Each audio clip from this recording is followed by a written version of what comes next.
हिंद साथियों, वंदे मातरम साथियों, हिंदी और उर्दू के साहित्य में महान कथाकार मुंशी प्रेमचंद की गिनती एक ऐसे रचनाकार के रूप में होती है जिन्होंने साहित्य की पूरी धारा को बदल रख दिया। मुंशी प्रेमचंद देश के ऐसे पहले शख्स थे जिन्होंने साहित्य को आम जनता की जिंदगी से जोड़ा। अनुसूचित जाति, अल्पसंख्यक और महिलाओं के अफसानों को और जज्बात को अपनी कहानियों में ढाला। साहित्य को हकीकत से जोड़ने और शोषितों के संघर्ष को आवाज़ देने में मुंशी प्रेमचंद का बेहद महत्वपूर्ण योगदान है। पूस की रात, सदगति, कफन, ईदगाह, पंच परमेश्वर, बूढ़ी काकी, शतरंज के खिलाड़ी आदि उनकी अनेक कहानियों में सामाजिक हकीकत के दृश्य देखने को मिलते हैं। मुंशी प्रेमचंद के संपूर्ण साहित्य पर यदि नज़र डालें तो उनका साहित्य भारत के गांवों और संघर्षशील किसानों के जीवन का दर्पण है।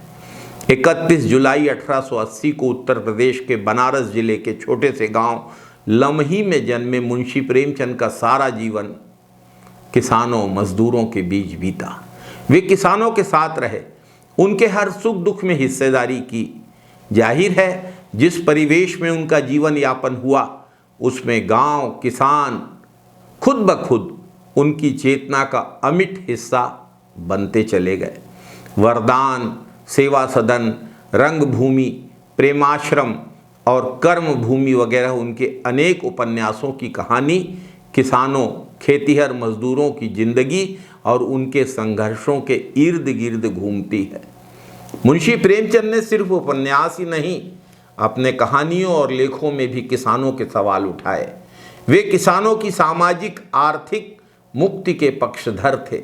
आहुति, कफन, पूस की रात, सवा सेर गेहूं और सदगति जैसी उनकी कहानियों में किसान और खेतिहर मजदूर ही उनके नायक हैं।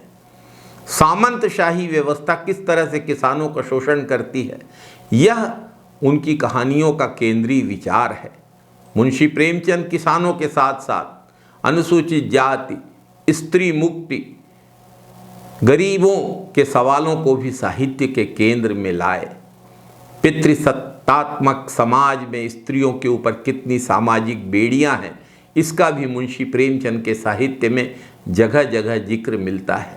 सेवा सदन, निर्मला और गोदान आदि उपन्यासों में प्रेमचंद ने बड़ी ही कुशलता से भारतीय समाज में स्त्री की करुण स्थिति को चित्रित किया।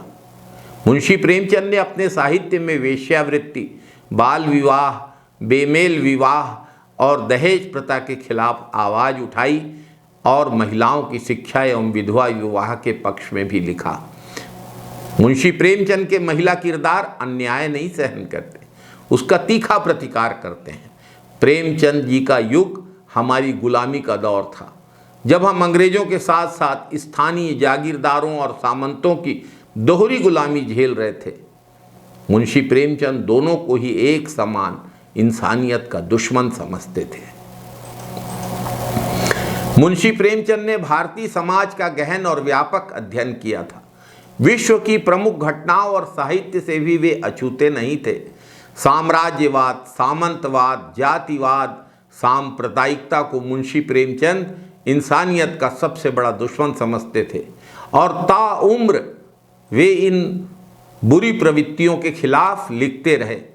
प्रेमचंद के समकालीन और उनके बाद के कई महत्वपूर्ण साहित्यकारों ने साहित्य में उनके इस योगदान को खुले दिल से स्वीकारा है। अक्टूबर 1936 में महाकवि पंडित सूर्यकांत त्रिपाठी निराला ने एक समाचार पत्र भारत में प्रेमचंद से हुई अपनी मुलाकातों के बारे में एक भावनात्मक लेख लिखा था। उस लेख में प्रेमचंद जी के बारे में उन्होंने क्या खूब लिखा है। मैं जब बाबू राजेंद्र प्रसाद और पंडित जवाहरलाल नेहरू जैसे राष्ट्र के समादृत नेताओं को देखता हूँ और साथ साथ मुझे श्री प्रेमचंद की याद आती है तो मेरा हृदय आनंद और भक्ति से पूर्ण हो जाता है। मैं देखता हूँ कि राजनीति के सामने साहित्य का सिर नहीं झुका बल्कि और ऊंचा है, केवल देखने वाले नहीं हैं। 8 अक्टूबर 1936 को प्रेमचंद जी ने इस दुनिया से अपनी आखिरी विदाई ली। 56 साल की अपनी छोटी सी जिंदगी में उन्होंने बेशुमार लिखा। साहित्य का शायद ही कोई ऐसा क्षेत्र छूटा हो जिसमें उन्होंने अपना लेखन नहीं किया हो। आज मुंशी प्रेमचंद जी के पावन स्मरण करते हुए हम लोग सब साहित्य के प्रति और देश के प्रति उनके योगदान का पुण्य स्मरण कर रहे हैं।